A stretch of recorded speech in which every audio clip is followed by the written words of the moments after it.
Cahaya Sunnah.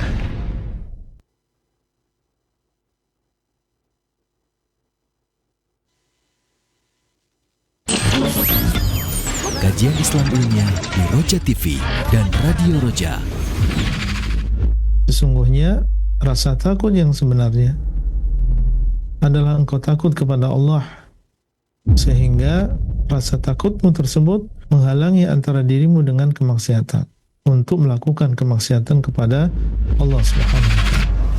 Saksikanlah kajian Islam ilmiah di Roja TV dan Radio Roja.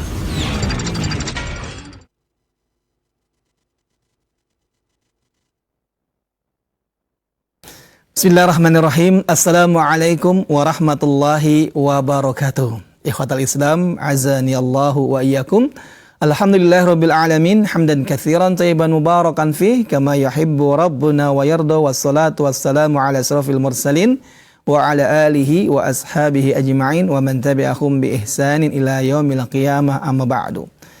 Ikhwatal Islam, para pendengar, para pemerhati Roja dan sahabat Roja semuanya, yang hari ini, sore hari ini hadir bersama kami untuk menyimak satu kajian ilmiah dari pembahasan kitab Situ Duror yang ditulis oleh Syekh Abdul Malik bin Ahmad Ramadhani Al-Jazairi hafizallahu ta'ala. Dan pada kesempatan sore hari ini kita bersyukur pada Allah Subhanahu wa ta'ala dapat mengikuti kajian ini, dan insyaallah kita akan simak bersama kajian dengan guru kita Al-Ustadz Al-Fadil Dr. Abdullah Rai MA hafizallahu ta'ala.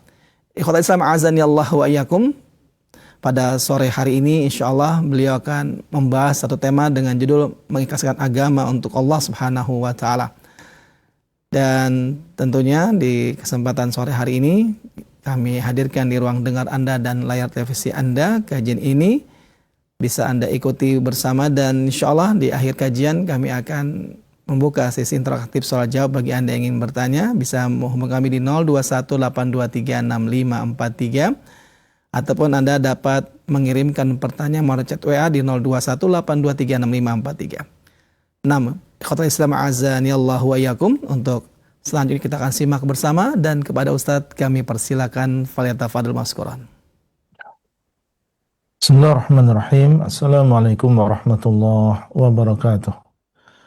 Alhamdulillah Rabbil Alamin, wa asyhadu an la ilaha illallah wahdahu la syarikalah, wa asyhadu anna Muhammadan abduhu wa rasuluh sallallahu alaihi wa ala alihi wa sahbihi wa tabi'ina lahum bi ihsanin ila yaumiddin wa sallama tasliman katsiran, amma ba'd.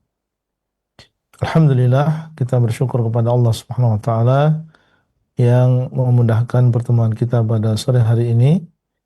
Masih melanjutkan pembahasan kitab Situ Durar min Usuli Ahli Al-Athar yang ditulis oleh Fadilatul Syekh Abdul Malik bin Ahmad Al-Jazairi hafizahullah. Masih pada pembahasan mengikhlaskan niat untuk Allah Subhanahu wa ta'ala, dan bahwasanya ini merupakan satu di antara 6 pondasi Ahlus Sunnah wal Jamaah, mentauhidkan Allah Subhanahu wa ta'ala, mengenal Allah Subhanahu wa ta'ala. Dan insyaallah kita akan melanjutkan dan sampai pada penyebutan bagaimana dahulu para salafus saleh yang mereka adalah orang yang mengenal Allah Subhanahu wa ta'ala. Dan semakin seseorang mengenal Allah Subhanahu wa ta'ala, maka semakin dia mengetahui kedudukan dirinya, dan bahwasanya dia sangat rendah, dan dia adalah hamba yang hina di hadapan Allah Subhanahu wa ta'ala yang maha besar, yang maha sempurna. Setelah beliau menyebutkan ucapan dari Al-Auza'i yang mengatakan, aku mendengar Bilal bin Sa'ad mengatakan, jangan engkau melihat kepada kecilnya dosa, akan tapi lihatlah kepada zat yang engkau bermaksiat kepadanya. Maka setelahnya Syekh mengatakan, memberikan komentar terhadap athar ini. Jangan engkau melihat kepada kecilnya dosa, akan tapi lihatlah kepada siapa engkau berbuat maksiat. Ta'ammal wa ta'ammal athar al-atiyah tudriku sirra khawfil qawmi min Allah Ta'ala. Dan perhatikanlah athar yang akan datang ini. Misalnya engkau akan menyadari, mengetahui rahasia rasa takut yang dimiliki oleh kaum tersebut, maksudnya adalah para salaf, kepada Allah Subhanahu wa Ta'ala. Beliau mengajak untuk merenungi sebagian athar dari para salaf yang menunjukkan bagaimana besarnya rasa takut mereka kepada Allah. Rasa takut yang menjadikan mereka meninggalkan kemaksiatan, rasa takut yang menjadikan mereka mengikhlaskan ibadah hanya untuk Allah. Wa alaqata dzalika bil ikhlasi lahu subhanahu. Dan hubungan yang demikian dengan keikhlasan bagi Allah. Rasa takut ternyata memiliki hubungan yang erat dengan keikhlasan seseorang dalam beribadah untuk Allah Subhanahu wa Ta'ala.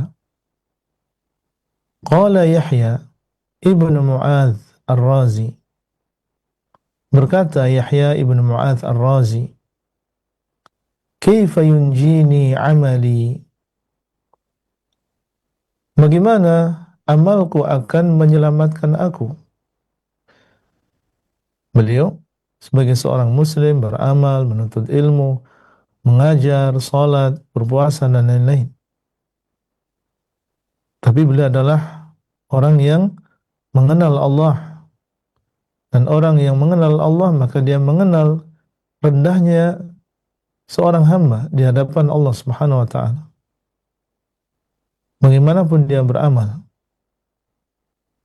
Kaifa yunjini amali, bagaimana amal-amalku ini, amal salehku ini bisa menyelamatkan aku.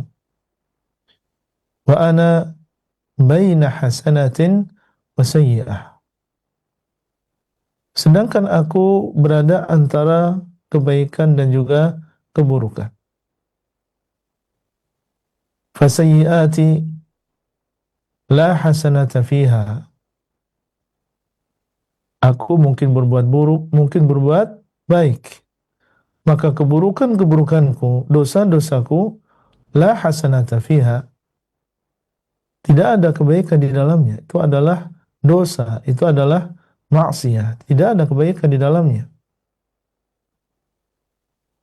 Baik, bagaimana dengan kebaikan?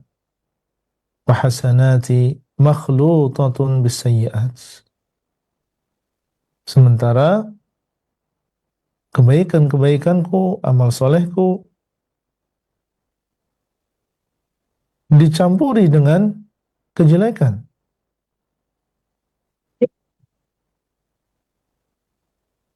Mungkin di sana ada riya, di sana ada sum'ah, di sana ada dosa. Yang keburukan, tidak ada kebaikan di dalamnya, yang itu merupakan amal soleh, kebaikan, makhlutatun bisayyi'at, tercampuri dengan keburukan, ternodai dengan keburukan. Wa anta la taqbalu illa al-ikhlasa minal amal. Dan engkau, maksudnya adalah ya Allah, dan engkau ya Allah tidak menerima kecuali amalan yang ikhlas. Maka di sini seorang melihat dirinya sendiri, amal soleh yang dia kerjakan penuh dengan atau dicampuri dengan keburukan. Dan dia menyadari bahwasanya Allah Subhanahu wa taala tidak menerima kecuali amalan yang benar-benar ikhlas karena Allah Subhanahu wa taala. Terus bagaimana? Kalau demikian, maka beliau mengatakan fama baqiya ba'da hadza illa juduk. Beliau berkata kepada Allah, maka tidak tersisa setelah ini. Tidak ada harapan setelah ini kecuali kedermawananmu ya Allah. Meminta kepada Allah SWT menerima apa yang kita bisa berupa amalan. Ini diucapkan oleh seorang yang mengenal Allah, mengetahui tentang kadar dirinya sendiri. Sehingga orang yang menyadari kenyataan ini, dia akan lebih ikhlas di dalam beramal, tidak ujub di dalam beramal. Dia tahu bahwasanya amal soleh yang dia kerjakan, baik sholatnya, puasanya, dakwahnya, menuntut ilmunya, sering di sana ada noda, sering di sana ada kotoran-kotoran yang tentunya akan mengurangi atau merusak amalan tersebut. Maka dia pun hanya berharap rahmat dari Allah Subhanahu wa taala. Mengharap kedermawanan dari Allah Subhanahu wa taala. Semoga Allah Subhanahu wa taala memberikan rahmat, semoga Allah Subhanahu wa taala mengampuni dosa, menerima sedikit yang kita amalkan. Wa hadzal izra'u 'ala an-nafs. Maka sikap merendahkan diri seperti ini yukhallisu al-qalba min al-'ujbi bil 'amal. Ini akan menghilangkan, membersihkan hati seseorang dari ujub dengan amalan. Yaitu dengan cara merendahkan dirinya di hadapan Allah Subhanahu wa taala. Jadi kalau kita ingin terbebas dari ujub, maka kita rendahkan amalan kita. Kita rendahkan jiwa kita di hadapan Allah Subhanahu wa taala. Li'annahu yunafil ikhlasa min jihati mulahadhati nafsi wal idlali 'ala Allah. Karena yang namanya ujub itu bertentangan dengan ikhlas. Yang namanya ujub itu bertentangan dengan ikhlas. Karena dia ada mulahadhatun nafs. Di situ ada terlalu berlebihan terhadap jiwa.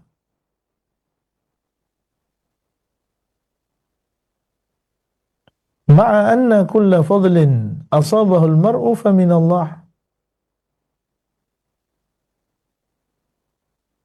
Min jihati mulahadhatin nafs wal idlali 'ala Allah, yaitu merasa ya ujub ini bisa menghilangkan atau menjadikan seseorang merasa berjasa kepada Allah.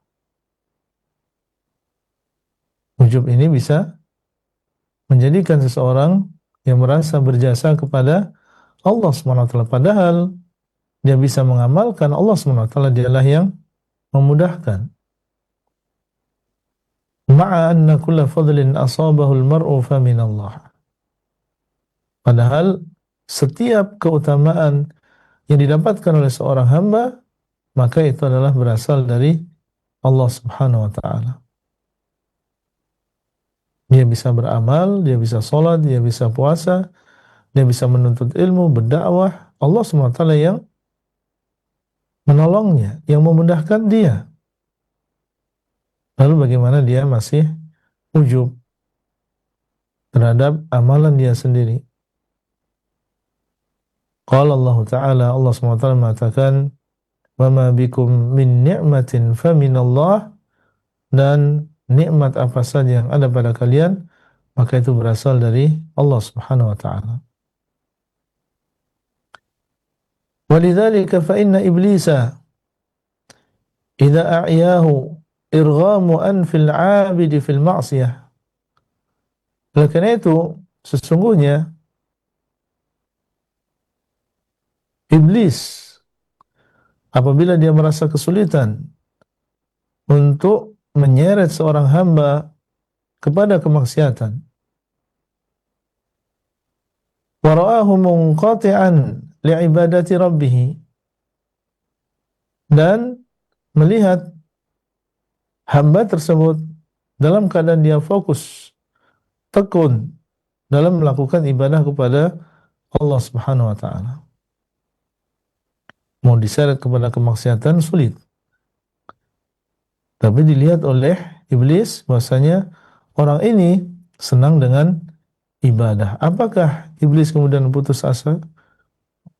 Tidak. Dia berusaha untuk menyeret hamba tersebut ke dalam jurang yang lain. Kalau bukan pada jurang kemaksiatan, maka dibawa kepada jurang yang lain. Yaitu apa? Alqa fi nafsihi ibaratil madhi wa tazkiyah. Dia akan membisikkan di dalam hati hamba tersebut kata-kata, pujian, sanjungan, kamu demikian, dan seterusnya. Hatta yuhayyija minhu al-'ujba war-riya'a wa talaba sum'ah. Akhirnya apa? Bisikan-bisikan tersebut dia akan menjadikan di dalam dirinya, menimbulkan di dalam dirinya rasa ujub. Ujub terhadap dirinya sendiri. Oh ya, saya seperti ini. Masya Allah, saya demikian. Saya lebih baik daripada si fulan. Ujub dengan dirinya sendiri. Terheran-heran dengan dirinya sendiri. Dan riya, itu ingin dilihat oleh orang lain. Wa talab sum'ati, dan ingin didengar oleh orang lain. Kalau dia melakukan amalan, ingin dilihat oleh orang lain. Berjalan ke masjid, ingin dilihat oleh orang lain. Berjalan menuntut ilmu, menghadiri majelis ilmu, ingin dilihat oleh orang lain. Dia melakukan ini dan itu, ingin dilihat, didengar oleh orang lain. Dibisik oleh syaitan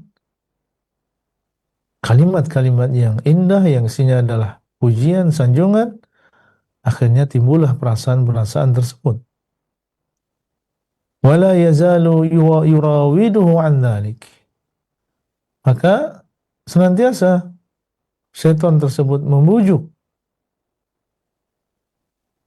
yang demikian. Tami'an fihi ila akhiri ramaqin min hayatihi. Dibujuk oleh syaitan, dan dalam keadaan yaitu syaitan tersebut berharap hamba tersebut dalam keadaan seperti itu, yaitu dalam keadaan ujub, dalam keadaan riya, dalam keadaan sum'ah, sampai orang tersebut keluar dari kehidupan dunia. Maksudnya adalah wafat, meninggal. Jadi syaitan bukan hanya sekali dua kali saja. Dia berusaha untuk menjadikan hamba tersebut ya dalam keadaan buruk tadi, dalam keadaan ingin dipuji oleh manusia, membanggakan dirinya, ujub dengan dirinya, sampai di akhir kehidupan dia, ketika nyawa ini sudah mau keluar dari badannya. Qala Abdullah bin Ahmad ibn Hanbal, berkata Abdullah bin Ahmad bin Hanbal, hadarat abi al-wafatu. Beliau menceritakan kematian telah mendatangi bapakku. Maksudnya adalah Al-Imam Ahmad bin Hanbal, bapaknya Abdullah, dalam keadaan sakaratul maut. Fajalastu indahu,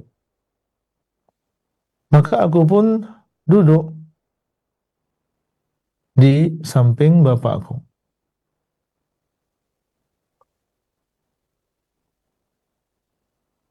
Wa biyadi al-khirqah, dan di tanganku ada kain. Wa huwa fin naz', sementara bapakku dalam keadaan sakaratul maut. Li ashudda lihyaihi, tujuannya adalah supaya aku ikatkan pada janggut beliau atau kedua rahang beliau. Fakana yaghriqu, maka beliau rahimahullah yaghriq, yaitu dalam keadaan pingsan. Hatta nadhunna an qad qudiya thumma yufiq, sampai kami menyangka bahwasanya beliau sudah meninggal dunia. Kemudian ternyata beliau sadar kembali. Wa yaqulu, kemudian beliau mengatakan, la ba'du, la ba'du. Dalam keadaan seperti itu, beliau mengatakan belum, belum. Dalam keadaan seperti itu, Al-Imam Ahmad bin Hanbal mengucapkan dengan lisan beliau, didengar oleh anaknya, la ba'du, la ba'du. Belum, belum, katanya.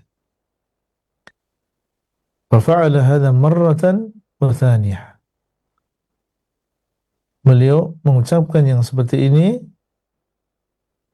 setelahnya dan setelahnya. Maksudnya adalah sampai 2 kali.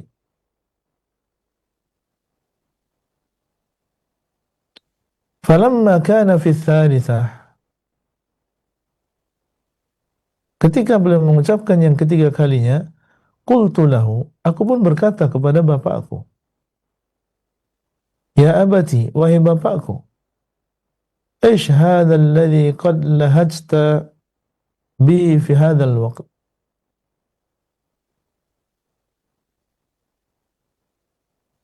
Ish hadha alladhi qad lahajta bihi fi hadha alwaqt.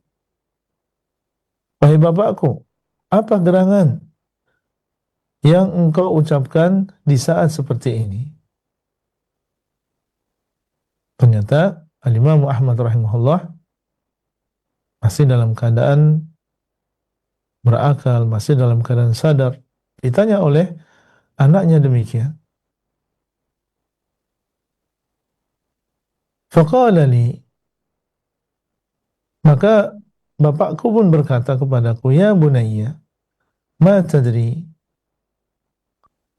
wahai anakku, engkau tidak tahu? Wahai anakku, engkau tidak tahu? Itu tidak tahu apa yang terjadi. Faqultu la, aku pun mengatakan, tidak, saya tidak tahu. Faqala, maka Al-Imam Ahmad mengatakan, Iblis la'anahullah.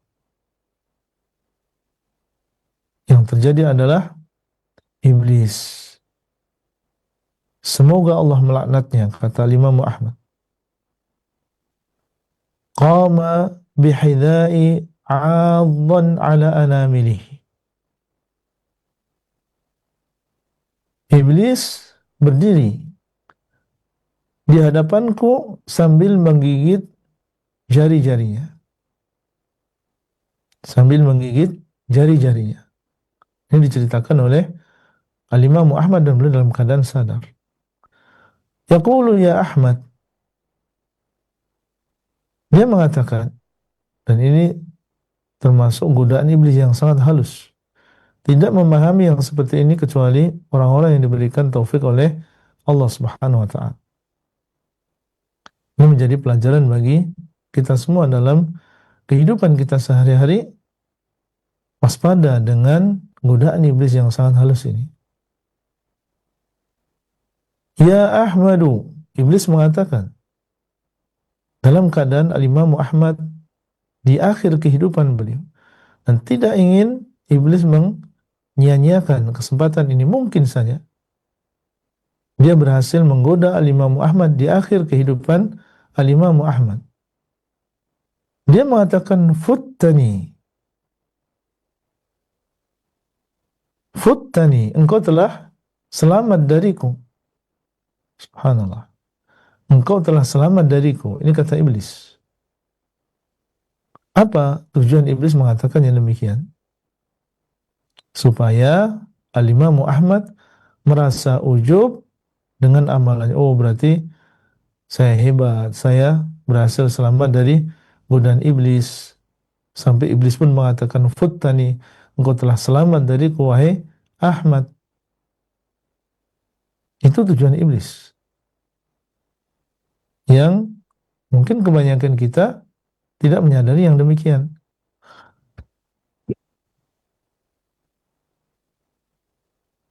Tapi Al-Imam Ahmad rahimahullah, seorang imam, diberikan oleh Allah SWT ilmu, diberikan oleh Allah SWT basirah, Allah memberikan taufik kepada beliau, dan Allah SWT menyadarkan beliau tentang tipu daya syaitan ini.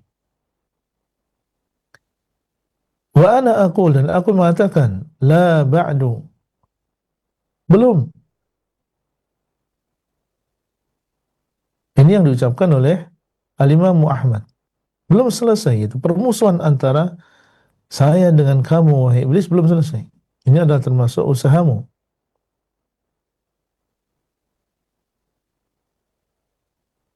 Hatta amuta, sampai aku meninggal dunia. Baru kalau sudah meninggal dunia, sudah. Kamu mau berbuat apa saja, ya sudah selesai. Amalanku sudah selesai. Sudah meninggal dunia, terputus amalannya. Tapi selama nyawa masih di dalam badan, maka di sini masih ada perjuangan kita untuk selamat dari tipu daya syaitan yang demikian halusnya. Para pemirsa yang dimuliakan oleh Allah SWT, dimanapun antum berada, lihat bagaimana para salaf, mereka mengenal Allah SWT, dan dengan sebabnya Allah SWT memberikan taufik dalam keadaan yang demikian gentingnya, dalam keadaan dia sakit, pingsan, sadar, pingsan, sadar. Tapi Allah Subhanahu wa taala dialah yang menjaga, dialah yang memberikan taufik, sehingga Al-Imam Ahmad rahimahullah beliau selamat dari tipu daya syaitan. Jadi kisah ini terjadi pada saat Al-Imam Ahmad bin Hanbal dalam keadaan sakaratul maut, dalam kondisi sakaratul maut. Dan dalam keadaan seperti itu, beliau rahimahullah masih berjihad, berjuang, melawan bisikan, dan juga tipu daya syaitan yang demikian halusnya. Dan ucapan beliau tadi, la ba'du, belum, katanya, belum. Ini adalah respon dari beliau terhadap godaan iblis yang ingin menanamkan rasa ujub, menanamkan rasa aman dari fitnah sebelum ajal. Yang tentunya dari sini iblis berharap Al-Imam Ahmad bin Hanbal jatuh dalam kelalaian dan juga dalam kesombongan. Nah, ini tentunya pelajaran penting bagi kita semuanya. Bagaimana iblis sampai dalam keadaan sakaratul maut ini masih berusaha keras untuk menyesatkan kita, sehingga tentunya jangan kita merasa aman, dan terus kita meminta kepada Allah SWT perlindungan dari godaan syaitan yang terkutuk. dan meminta kepada Allah supaya diwafatkan dalam keadaan bertauhid, diwafatkan dalam keadaan husnul khatimah. Dan jangan sampai seorang merasa aman dengan dirinya sendiri, merasa aman dari fitnah. Dan Nabi SAW mengajarkan kepada kita untuk berlindung dari azab kubur, dari azab jahannam, dari fitnah kematian, fitnah kehidupan, fitnah ad-dajjal.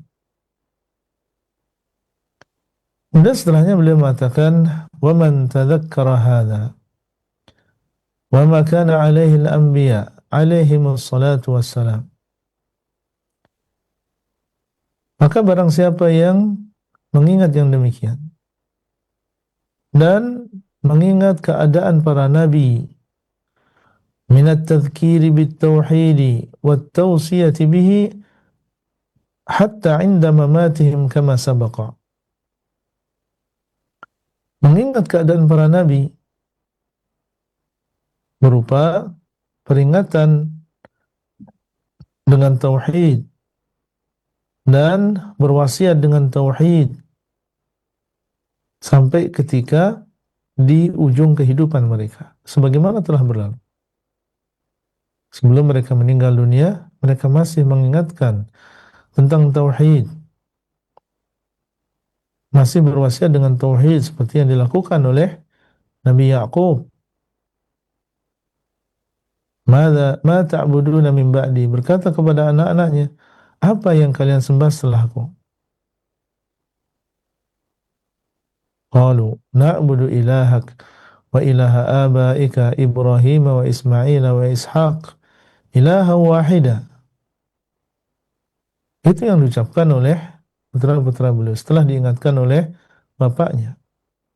Kami akan menyembah sesembahanmu dan menyembah sesembahan bapak-bapakmu Ibrahim, Ismail, Ishaq, sesembahan yang satu. Arafa sirra irtibati hadhihi al-kalimah. Orang yang mengingat yang demikian, maka dia mengetahui rahasia hubungan kalimat ini idza waqarat fil qalbi bithabati 'ala al-islam 'inda mufaraqati hadhihi ad-dunya. Dia akan mengetahui hubungan yang erat antara kalimat ini apabila dia menghunjam di dalam hati seseorang, akan mengetahui hubungan antara dia dengan tetapnya seseorang di atas Islam ketika dia berpisah dengan dunia. Jadi kalau kalimat tauhid, kalimat la ilaha illallah terhunjam di dalam hati seseorang, maka ketika akan meninggal dunia Allah Subhanahu wa taala akan menetapkan hatinya di atas Islam. Wadzalika ma'khudun min tasmiyatiha bil qauli tsabiti fi ayati surati Ibrahim. Demikian diambil dari penamaan kalimat tersebut dengan ucapan yang kokoh, yaitu di dalam ayat surat Ibrahim. Di dalam ayat surat Ibrahim, maksudnya adalah dalam sebuah ayat yang ada di dalam surat Ibrahim, wahia qauluh, yaitu firman Allah Subhanahu wa taala, yuthabbitu Allahu alladhina amanu bil qawli tsabiti fil hayatid dunya wa fil akhirah. Allah Subhanahu wa taala akan menguatkan orang-orang yang beriman. Allah kuatkan dengan apa? Dengan ucapan yang kokoh. Maksudnya dengan ucapan la ilaha illallah. Di dunia maupun di akhirat. Kita di dunia, ketika kita mengucapkan la ilaha illallah, artinya adalah tidak ada sesembahan yang berhak disembah kecuali Allah. Dalam keadaan apapun, seseorang dalam keadaan mendapatkan nikmat, maka dia mengingat la ilaha illallah. Tidak ada sesembahan yang berhak disembah kecuali Allah. Meskipun dia mendapatkan nikmat, maka dia tidak akan lupa kepada Allah. La ilaha illallah. Tidak ada sesembahan yang berhak disembah kecuali Allah.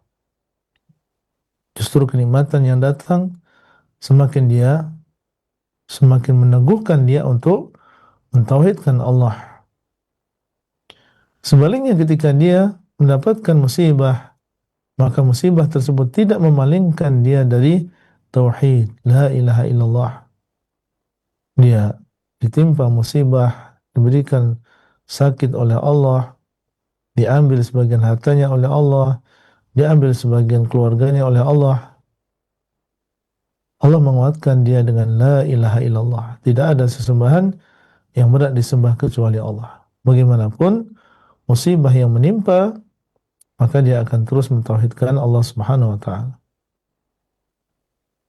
Demikianlah Allah Subhanahu wa taala menguatkan orang-orang yang beriman dengan ucapan yang kokoh kalimat la ilaha illallah di dunia maupun di akhirat. Kemudian beliau menukil ucapan Ibnu Al-Qayyim. Walidzalik qala Ibnu Al-Qayyim rahimahullah. Oleh karena itu berkata Ibnu Al-Qayyim rahimahullah, "Fat-tauhidu awwalu ma yadkhulu bihi al-Islam." Oleh karena itu kata Ibnu Al-Qayyim, tauhid ini adalah hal yang pertama kali seseorang masuk dengannya di dalam agama Islam. Wa akhiru ma yakhruju bihi minad dunya. Dan dia adalah hal yang terakhir kali seseorang keluar dari dunia. Sebagaimana dia adalah yang pertama kali yang menjadikan seseorang masuk ke dalam agama Islam, karena seseorang masuk ke dalam agama Islam dan mengatakan asyhadu an la ilaha illallah wa asyhadu anna Muhammadar Rasulullah. Itu yang diucapkan oleh seseorang ketika masuk ke dalam agama Islam. Maka ketika dia keluar dari dunia pun yang diucapkan adalah la ilaha illallah. Man kana akhiru kalamihi la ilaha illallah dakhala al-jannah. Barang siapa yang ucapan yang terakhir yang dia ucapkan adalah la ilaha illallah, maka dia akan masuk ke dalam surga. Bahwa awal wajibin wa akhir wajibin. Maka mengucapkan la ilaha illallah adalah kewajiban yang pertama dan dia adalah kewajiban yang terakhir. Fattauhidu awwalul amri wa akhiruh. Maka tauhid ini adalah perkara yang pertama dan perkara yang terakhir. Ini masih berkaitan dengan masalah tauhid. Kemudian paragraf yang terakhir yang kita baca pada kesempatan kali ini, walidzalik jarat 'adatullahi fi 'ibadihi. Oleh karena itu telah berlalu sunnatullah, telah menjadi kebiasaan Allah kepada hamba-hambanya, anna man 'asha 'ala at-tauhidil khalis,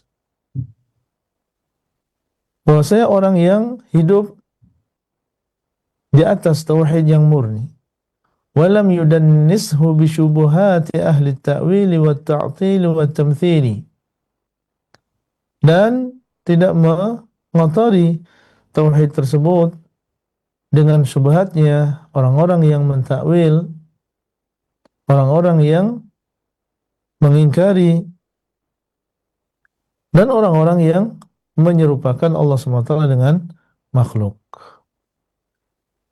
Orang yang berada di atas tauhid yang murni, tauhid yang dipahami oleh Ahlus Sunnah wal Jamaah, dan tidak mengotori tauhid tersebut dengan kerancuan-kerancuan yang dimiliki oleh ahlu ta'wil dan ahlu ta'til, ahlu tamthil, tawaffahullahu alaihi. Maka Allah SWT akan mewafatkan dia di atas tauhid tersebut. Ini sudah sunnatullah. Orang yang hidup luar dan dalamnya di atas tauhid yang murni, yang tidak dicampuri oleh syubhat para ahlul bid'ah, maka Allah SWT akan mewafatkan dia di atas tauhid tersebut. la siyama man kana minhum da'iyatan ilaih dzabban anhu. Apalagi orang-orang yang mereka adalah dai kepada tauhid, yang mereka adalah orang-orang yang menjaga tauhid atau membela tauhid. Ini sudah menjadi sunnatullah azza wa jal, orang yang hidup dalam keadaan dia membela tauhid, orang yang hidup berdakwah kepada tauhid, maka Allah SWT akan mematikan dia di atas tauhid. Maka itu tentunya di sini kita menyadari tentang bagaimana keutamaan tauhid dalam agama ini, dan dia adalah fondasi di dalam agama ini.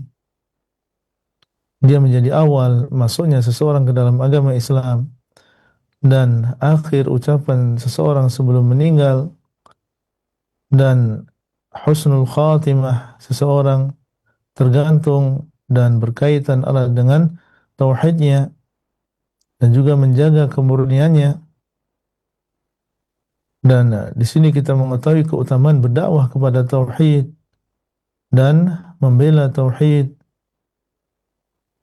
Oleh karena itu tentunya ini menjadi dorongan bagi kita semuanya sebagai seorang muslim untuk lebih tekun mempelajari tauhid dan mengamalkan dalam kehidupan kita sehari-hari, dan berusaha untuk menyebarkan, mengajarkan tauhid ini kepada orang-orang yang ada di sekitar kita, terutama mereka adalah keluarga kita sendiri. Semoga yang demikian menjadi sebab kita semuanya diwafatkan oleh Allah SWT dalam keadaan kita bertauhid. Demikian mungkin yang bisa kita sampaikan pada kesempatan kali ini, dan masih ada waktu mungkin sampai jam 5. Mungkin ada pertanyaan dari para pemirsa sekalian yang berkaitan dengan materi, kami persilahkan. Nah Ustaz, jazakumullah khairan barakallahu fikum atas materi yang telah disampaikan di kesempatan sore hari ini. Satu pembahasan yang menarik dari kitab Situ Durar tentang mengikhlaskan agama untuk Allah Subhanahu wa taala. Ikhwatul Islam, azani Allah wa iyyakum, kami buka sesi interaktif soal jawab bagi Anda yang ingin memperdalam materi yang disampaikan oleh beliau. Kami berikan kesempatan Anda untuk bertanya melalui telepon di 0218236543, ataupun Anda dapat bertanya melalui chat WA di 0218236543. Baik, kita angkat yang pertama melalui telepon terlebih dahulu. Silakan. Ya, silakan. Sudah masuk? Waalaikumsalam warahmatullahi wabarakatuh. Dengan siapa Ibu dan berada di mana? Ibu Tuti di Purwokerto. Dengan Bapak? Siapa? Ibu. Oh, Ibu. Ibu. Ya, silakan Ibu. Ini kalau hukum apa tahlil sama apa itu yasin tahlil orang meninggal kan otomatis nggak boleh ya. Tapi ada salah satu ustadz sunnah juga, ada yang kalau acara kekah atau pindah rumah tuh boleh hadir katanya kalau ada undangan itu. Ya terus kan di kampung saya suka ada itu acara 4 bulanan sama 7 bulanan orang hamil. Apa itu juga boleh dihadiri. Jadi saya agak ragu, udah lama nggak suka ngadirin acara beginian, suka ada undang kayak gitu, ada salah satu ustadz sunnah membolehkan, bagaimana? Baik. Kita minta pencerahannya ya Pak Ustadz ya. Baik Ibu, terima kasih banyak Ibu. Ya, terima kasih. Assalamualaikum. Waalaikumsalam warahmatullahi wabarakatuh. Kepada Ustadz kami persilakan untuk menjawab. Silakan Ustadz. Baik. Barakallahu fikum. Sebaik-baik petunjuk adalah petunjuk Rasulullah SAW. Akikah ini adalah termasuk sesuatu yang disyariatkan, yaitu seseorang bersyukur pada Allah SWT ketika diberikan oleh Allah SWT seorang anak, dan disunahkan, disyariatkan untuk menyembelih 2 ekor kambing apabila anaknya adalah laki-laki, dan menyembelih satu ekor kambing apabila anaknya adalah perempuan. Kemudian dagingnya dibagikan pada orang-orang yang dia inginkan, pada seorang fakir atau kepada orang kaya, atau mau dimakan sendiri. Dan boleh seseorang mengundang tetangga atau keluarga kemudian makan bersama di rumahnya. Ini adalah sesuatu yang diperbolehkan, dan akikah ini adalah sesuatu yang disyariatkan. Dalilnya jelas di dalam agama kita. Adapun yang disebutkan yaitu melakukan sebuah acara atau perkumpulan pada umur janin di dalam perut, ya ketika dia berumur 4 bulan atau dia berumur 7 bulan, maka yang demikian tidak dicontohkan oleh Nabi SAW. Sehingga harus kita bedakan ya, kalau akikah disyariatkan memang ada dalilnya. Adapun ritual atau perkumpulan pada 4 bulan yang pertama dari kehamilan atau 7 bulan kehamilan, maka ini tidak ada dalilnya yang demikian. Sehingga tentunya yang tidak ada dalilnya ini harus kita jauhi, dan menghadiri acara seperti itu tentunya adalah acara yang tidak diperbolehkan di dalam agama kita. Dan seseorang apabila dia ingin keselamatan bagi bayi yang ada di dalam perut, maka dia berdoa kepada Allah Subhanahu wa taala. Berdoa kepada Allah dan meminta kepada Allah Subhanahu wa taala keselamatan, perlindungan untuk bayi dan juga ibunya. Selain berdoa, dia mengambil sebab-sebab yang diperbolehkan, ya seperti misalnya melakukan gerakan-gerakan yang menjadikan seorang ibu lebih sehat, gerakan-gerakan yang menjadikan bayi yang ada dalam perut ini juga sehat, atau dia memakan makanan yang sehat dan seterusnya. Ini adalah sebab-sebab yang mubah, yang dengannya seseorang insya Allah bisa mendapatkan anak yang sehat dan ibunya juga dalam keadaan selamat, bukan dengan melakukan acara-acara ritual-ritual yang justru tidak ada contohnya dari Nabi SAW di dalam masalah ini. Wallahu taala a'lam. Nah Ustaz, jazakallah khairan barakallahu fikum atas jawaban yang sampaikan Ustaz. Demikian jawaban untuk Ibu di sana. Mudah-mudahan dapat difahami dengan baik dan benar jawaban yang telah diberikan. Kita angkat pertanyaan berikutnya di layanan telepon kembali di 0218236543. Kami persilakan bagi Anda yang ingin bertanya. Ya, silakan.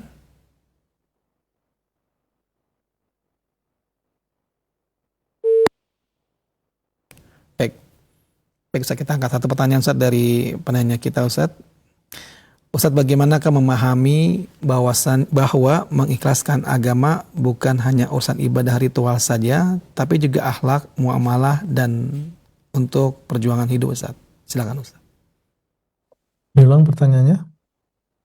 Bagaimanakah memahami bahwasannya mengikhlaskan agama bukan hanya urusan ibadah ritual saja, tapi juga dalam akhlak, muamalah, dan perjuangan hidup Ustaz? Silakan Ustaz. Nah, agama ini adalah sesuatu yang luas. Agama kita mengatur tentang masalah ibadah kepada Allah Subhanahu wa taala, dan juga mengatur tentang akhlak kepada manusia. Sehingga ketika dikatakan mengikhlaskan agama ini hanya untuk Allah, maka tentunya mencakup ini semuanya. Ini dalam artian yang lebih luas. Jadi seseorang ketika dia beribadah kepada Allah Subhanahu wa taala, maka dia ikhlaskan niatnya hanya untuk Allah. Demikian pula ketika dia berakhlak pada manusia dan juga bermuamalah kepada manusia, dan itu adalah bagian dari agama. Dia niatkan akhlak dia yang mulia tadi hanyalah untuk Allah juga, bukan karena ingin dipuji oleh manusia, supaya dikatakan sebagai seorang yang berakhlak baik, supaya dikatakan sebagai orang yang dermawan atau orang yang rendah hati. Dia berakhlak kepada manusia dan dia ikhlaskan akhlak yang baik tersebut karena Allah Subhanahu wa taala. Jadi agama yang diturunkan oleh Allah Subhanahu wa taala kepada kita, yaitu agama Islam ini, mengatur hal-hal yang berkaitan dengan ibadah yang kita juga dituntut untuk ikhlas di dalamnya. Demikian pula mengatur masalah akhlak kepada manusia, dan kita pun juga dituntut untuk ikhlas lillahi azza wa jalla dalam berakhlak kepada manusia. Nah, Ustaz, jazakallah khairan barakallahu fikum atas jawaban yang telah antum sampaikan Ustaz, dan kita angkat kembali pertanyaan telepon di kesempatan sore hari ini. Silakan. Bagi Anda yang bertanya di 0218236543, dan kami sampaikan kepada Anda semuanya, untuk Anda yang bertanya mohon tidak menelepon melalui chat, melalui WA call ya, tapi langsung menghubungi nomor di 0218236543 karena kami tidak bisa mengangkat Anda yang menelpon melalui WA call. Baik, kami tunggu lagi bagi Anda yang ingin bertanya. Baik, kita angkat pertanyaan Ustaz dari pesan singkat yang kembali masuk Ustaz. Ustaz mohon Assalamualaikum warahmatullahi wabarakatuh. Ustaz mohon dijelaskan, apakah keikhlasan itu hanya bisa dilihat oleh Allah Subhanahu wa taala saja, ataukah manusia bisa melihat seseorang itu ikhlas atau tidak ikhlas, Ustaz? Silakan Ustaz. tentunya Allah Subhanahu wa taala dialah yang mengetahui as-sirra wa akhfa. Allah Subhanahu wa taala dialah yang mengetahui rahasia dan apa yang lebih tersembunyi daripada sesuatu yang rahasia.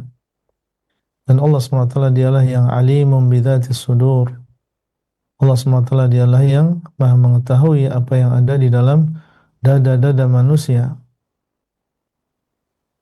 Demikian asalnya, maksudnya apa yang ada di dalam dada-dada manusia, Allah SWT dialah yang mengetahui.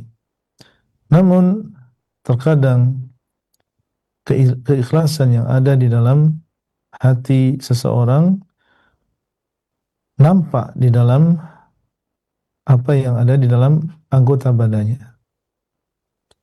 Allah SWT nampakkan keikhlasan yang ada di dalam hati, seperti misalnya pada wajahnya. Allah nampakkan di dalam ucapannya. Allah nampakkan di dalam perbuatan seseorang. Dan sangat erat hubungan antara apa yang ada di dalam hati berupa keikhlasan dengan apa yang nampak di dalam wajah, yang nampak di dalam ucapan seseorang. Sehingga mungkin saja seseorang diketahui tentang keikhlasannya dari apa yang nampak dari wajahnya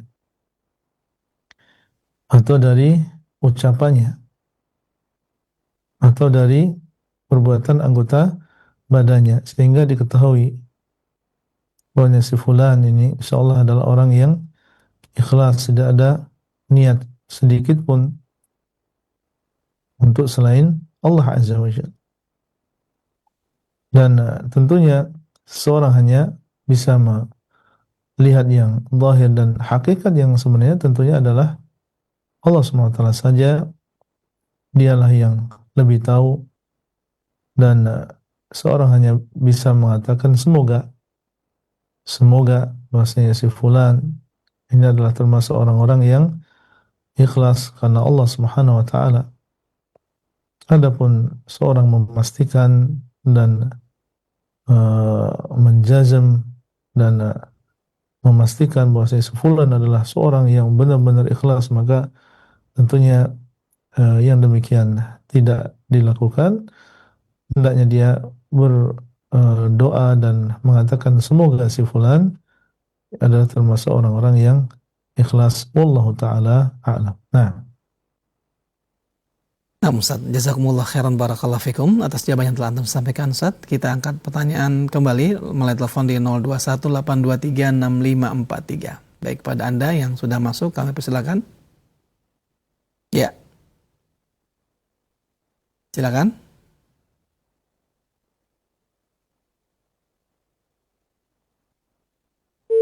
Baik, terputus.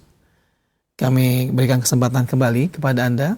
Ikhwatal Islam azani Allahu wa iyyakum yang ingin bertanya di kesempatan sesi interaktif soal jawab ini, kami berikan kepada Anda yang bertanya melalui telepon di 0218236543 ataupun Anda bisa bertanya melalui chat WA di 0218236543. Baik, silakan.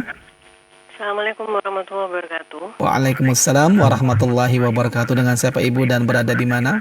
Dengan Ibu Nahdiah di Tangerang Selatan. Ibu Nahdiah, silakan.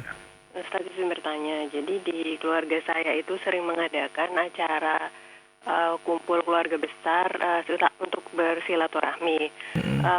Tapi agendanya ada siapa yang minta didoakan, tolong tuliskan hajatnya nanti didoakan bersama-sama. Lalu ada juga yasinan untuk mendoakan nenek kami. Lalu ditutup dengan makan bersama. Makan siang bersama itu bila saya mendatangi hukumnya bagaimana ya Ustaz ya? Boleh atau tidak? Biasanya saya menyiasatinya dengan tidak datang di acara yasinannya di awal kan. Saya tidak membaca yasin dan saya tidak ikut doa, tapi saya hadir di makan siang bersama saja. Supaya bisa bertemu. Itu hukumnya apakah saya juga termasuk ikut kebid'ahan tersebut atau masih diperbolehkan? Jazakallahu khairan. Baik, wa jazakallahu khairan Mu Nahdiah, dan kepada Ustaz kami persilakan untuk menjawab. Silakan Ustaz. nah, sebagaimana kita tahu bahwa tidak boleh seseorang melakukan sebuah kebatilan atau berkumpul dengan orang lain untuk melakukan kebatilan dan juga memperbanyak jumlah orang-orang yang melakukan sebuah kesalahan. Dan apa yang disebutkan dalam pertanyaan tadi adalah tidak diajarkan oleh Rasulullah SAW dan tidak ada dalil yang sahih yang menunjukkan demikian. Dan berdoa, maka seseorang berdoa kepada Allah Subhanahu wa taala langsung dan meminta kepada Allah Subhanahu wa taala hajatnya, maka ini tidak dilakukan sesuatu yang diperintahkan. Wa qala rabbukum ud'uni astajib lakum, dan Rabb kalian berkata, hendaklah kalian berdoa kepadaku, niscaya aku akan mengabulkan doa kalian. Ini tidak kita ingkari. Cuma kaifiyah tentang bagaimana cara berdoa tersebut. Maka ini yang perlu kita ingatkan di sini. Seseorang yang berkumpul, sengaja berkumpul, kemudian sengaja untuk melakukan doa bersama, satu orang berdoa kemudian yang lainnya mengamini, kemudian ditanya siapa di antara kalian yang punya hajat ini dan itu, maka yang lainnya mendoakan dan seterusnya. Ini tidak ada contohnya dari para pendahulu kita, para salaf. Sehingga apa yang dilakukan tadi adalah sudah benar. Kita tidak ikut-ikutan dalam acara tersebut, dan kita masih mengikuti acara yang diperbolehkan, yaitu acara makan-makan. Maka ini sesuatu yang mubah, tidak masalah yang kita mengikuti acara tersebut. Dan alangkah baiknya seandainya kita juga mengingatkan saudara kita apabila kita memiliki kemampuan, mengingatkan mereka dengan cara yang baik. Semoga mereka menerima, semoga mereka mendapatkan hidayah. Kita sampaikan bahwasanya hal ini, yaitu acara seperti itu, sebenarnya tidak ada contohnya. Kemudian kita berikan solusi, kita berikan ganti apa yang sunnah. Ya, kalau kita memang ingin memberikan pahala kepada nenek kita misalnya, maka di sana ada mengumrahkan, menghajikan, atau kita iuran uang kemudian kita wakafkan atau kita sedekahkan atas nama nenek misalnya. Maka ini jelas dalilnya yang kita sampaikan, dalilnya ini akan sampai dan nenek akan mengambil manfaat dari ini semuanya. Ya, kemudian juga tentang berdoa tadi, kita masing-masing berdoa ya dan mencari waktu-waktu yang mustajab dan melakukan amalan-amalan yang bisa menjadi sebab terkabulnya doa, menghindari amalan-amalan yang bisa mencegah terkabulnya doa dan seterusnya. Ini termasuk di antara usaha kita untuk memperbaiki keadaan, dan ini menunjukkan cinta kita yang sebenarnya kepada keluarga. Wallahu taala a'lam. Nah, Nah Ustaz, jazakumullah khairan barakallahu fikum atas jawaban yang telah antum sampaikan Ustaz. Kita angkat pertanyaan berikutnya di 0218236543. Bagi Anda yang bertanya, kami persilakan. Ya, silakan. Baik. Ya, silakan.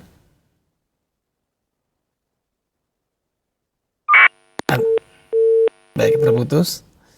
Mohon maaf, Ustaz terputus. Kita angkat pertanyaan melalui chat WA yang sudah masuk, Ustaz. Ustaz, Ustaz izin bertanya, bagaimanakah cara mengikhlaskan hati dengan kondisi yang terlilit hutang, Ustaz? Dan satu lagi, Ustaz, satu lagi pertanyaan, Ustaz. Apakah hukum akikah anak dengan kondisi yang orang tuanya terlilit hutang, Ustaz? Karena jika harus melunasi hutang dulu sangat banyak, Ustaz. Apakah hutang dulu atau akikah dulu, Ustaz? Silakan, Ustaz. baik, barakallahu fikum. Apabila keadaannya demikian, dia memiliki hutang yang cukup banyak dan sampai dikatakan di sini terlilit hutang, kemudian dia mendapatkan karunia dari Allah SWT seorang anak, maka mana yang lebih didahulukan, dia membayar hutang atau dia melakukan akikah terlebih dahulu? Wallahu alam, dalam keadaan demikian dia membayar hutang terlebih dahulu. Dia membayar hutang terlebih dahulu. Adapun akikah, maka ini bisa ditunda sampai Allah SWT memberikan keluasan bagi dirinya. Nah, dan akikah menurut jumhur ulama adalah sunnah muakkadah, sunnah yang dikuatkan, tidak sampai kepada kewajiban. Sehingga dalam keadaan demikian, wallahu alam, dia membayar hutang terlebih dahulu, kemudian insya Allah nanti apabila Allah SWT luaskan rezekinya, dia bisa mengakikai anaknya. Wallahu ta'ala a'lam. Nah, Ustaz, jazakumullah khairan barakallahu fikum atas jawaban yang telah antum sampaikan, Ustaz. Dan kita sudah, Ustaz, kajian kita di sore hari ini dari pertanyaan yang sudah ditanyakan terakhir melalui pesan singkat, Ustaz. Dan sebelum kita akhiri kajian yang penuh dengan faedah ini, kami minta Ustaz menyampaikan ikhtitam. Silakan, Ustaz. Nah, barakallahu fiik para pemirsa Roja TV dimanapun antum berada. Dari kajian kita yang sebentar tadi, kita mengetahui bagaimana kedudukan tauhid di dalam agama kita, dan kita mengetahui bagaimana para salaf, para pendahulu kita, mereka dahulu sangat menjaga tauhid dan menyadari tentang keutamaannya sampai di titik darah penghabisan. Ketika mereka dalam keadaan akan meninggal dunia, mereka berusaha untuk menjaga tauhid, dan mereka menyadari bahwasanya syaitan, musuh bebuyutan mereka, terus berusaha untuk menyimpangkan hati manusia dari tauhid, menjadikan seseorang terjatuh ke dalam riya, ke dalam ujub, sampai dalam keadaan sakaratul maut. Tentunya ini menjadi perhatian bagi kita semuanya untuk senantiasa menjaga tauhid kita, dan jangan sampai kita bosan untuk mempelajari tauhid, dan jangan sampai seorang berhenti berdoa kepada Allah. Semoga Allah SWT menguatkan. Demikian yang bisa kita sampaikan pada kesempatan kali ini. Semoga bermanfaat, dan sampai bertemu kembali insyaallah pada kesempatan yang akan datang. Wassallallahu ala nabiyina Muhammadin wa ala alihi wa sahbihi ajmain. Wassalamualaikum warahmatullahi wabarakatuh. Waalaikumsalam warahmatullahi wabarakatuh. Kami ucapkan terima kasih banyak kepada guru kita Al-Ustadz Al-Fadil Dr. Abdullah Roy MA Hafizullahu Ta'ala yang telah memberikan materi di sore hari ini untuk kita semua di sela-sela kesibukan beliau, dan juga telah memberikan jawaban-jawaban dari pertanyaan-pertanyaan yang diajukan. Semoga Allah Subhanahu wa Ta'ala senantiasa menjaga beliau dan meluaskan keilmuan beliau sehingga semakin banyak faedah ilmu yang kita ambil dari setiap perjumpaan bersama beliau, insyaallah. Allahumma amin. Jazakumullah khairan, barakallahu fikum, kami sampaikan kepada Al-Ustadz Abdullah Roy hafizallahu ta'ala, dan juga untuk rekan kami yang berada di Cilengsi dan juga rekan kami yang telah menghubungkan kami dengan beliau sehingga bisa menghadirkan acara ini untuk Anda semuanya ya, untuk kaum muslimin. Kami ucapkan terima kasih banyak, jazakumullah khairan, barakallahu fikum. Untuk Anda semuanya ikhwatal Islam azanillahu wa iyyakum yang telah mengikuti acara dari awal hingga akhir, kami ucapkan terima kasih banyak atas kebersamaan Anda, dan nantikan kembali insyaallah kajian beliau pada hari Rabu yang akan datang di pekan genap. Insyaallah kita akan simak kelanjutan dari pembahasan kitab Situ Durar. Akhir kalam, untuk Anda semuanya tetap jaga kesehatan dan mohon perlindungan kepada Allah Subhanahu wa Ta'ala. Semoga Allah juga memudahkan bagi kita untuk mengamalkan ilmu yang telah kita dapatkan. Allahumma amin. Barakallahu fikum. Billahi taufiq wal hidayah. Wassalamualaikum warahmatullahi wabarakatuh.